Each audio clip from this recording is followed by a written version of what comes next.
स्वाति।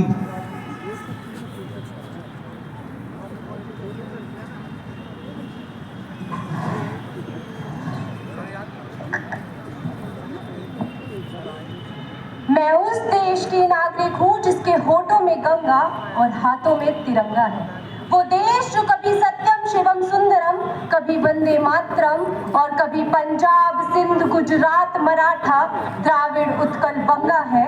मैं उस देश की नागरिक हूँ जो हर ठुकराए हुए की शरण स्थली बन जाता है और सात समंदर पार भी परदेसियों को ब्रदर्स एंड सिस्टर्स कहकर बुलाता है।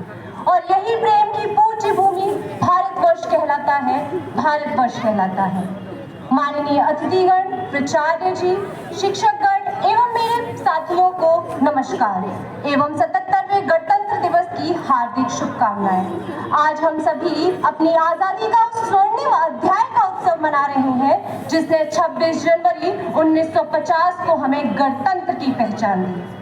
यह दिन केवल तिरंगा फहराने का नहीं बल्कि यह दिन उन 379 महान विभूतियों को नमन करने का है जिन्होंने 2 साल 11 महीने और 18 दिन की तपस्या के बाद हमें दुनिया का सबसे श्रेष्ठ संविधान दिया।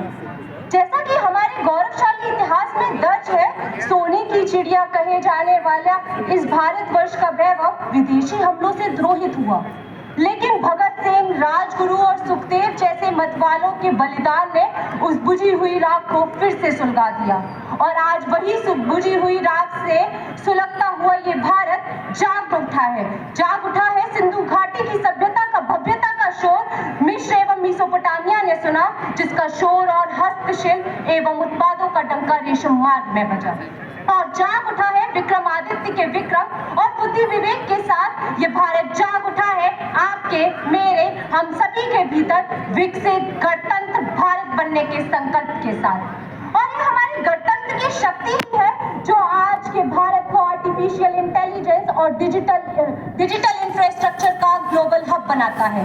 फिर चाहे वो G20 की अध्यक्षता हो, चंद्रयान 3 का चंद्रमा के दक्षिणी ध्रुव पर सफलतापूर्वक तिरंगा लहराना हो या शुभांशु शुक्ला का अंतरराष्ट्रीय स्तर पर बोलबाला हो, भारत का जल्द ही तीसरी सबसे बड़ी अर्थव्यवस्था बनना हो या ऑपरेशन सिंदूर के तहत कर्नल सोफिया कुरैशी और विंग कमांडर व्योमिका सिंह के सामर्थ्य से नई ऊंचाइयों पर पहुंचना हो। इसीलिए विरासत से मिला जो गणतंत्र उसे प्राणों से प्यारा मानेंगे। विकसित भारत के संकल्प को हम अपनी जीत का नारा मानेंगे और मंजिलें उन्हीं को मिलती हैं जिसकी युवा पीढ़ी में राष्ट्रभक्ति की शान होती है। साथ ही आज का भारत जय जवान, जय किसान, जय विज्ञान और जय अनुसंधान के मंत्र पर चल रहा है। गणतंत्र की असली ताकत तब दिखती है जब एक साधारण पृष्ठभूमि से निकलकर महामहिम राष्ट्रपति श्रीमती द्रौपदी मुर्मू जी राष्ट्र का नेतृत्व करती हैं। किंतु प्रश्न उठता है कि हम अपने गणतंत्र को मजबूत कैसे बनाएं।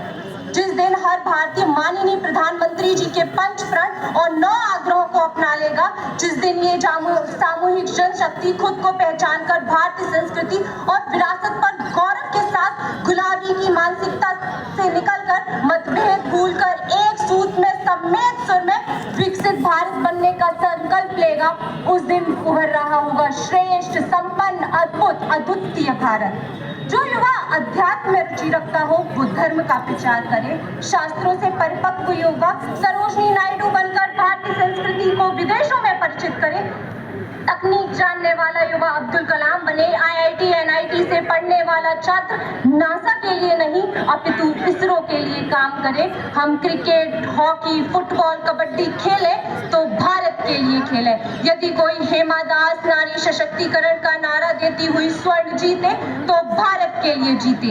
अंत में मैं बस यही कहना चाहूंगी कि भारत एक देश नहीं बल्कि एक भावना है। हम युवा ही इस देश का भविष्य है।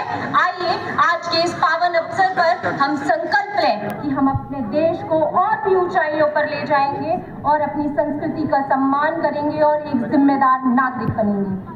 न पूछो जमाने को क्या हमारी कहानी है, न पूछो जमाने को क्या हमारी कहानी है, वह हमारी पहचान तो बस ये है कि हम हिंदुस्तानी हैं। अंत में आप सभी का सहयोग चाहूंगी और एक बार मेरे साथ जोर से बोलिए, भारत माता की।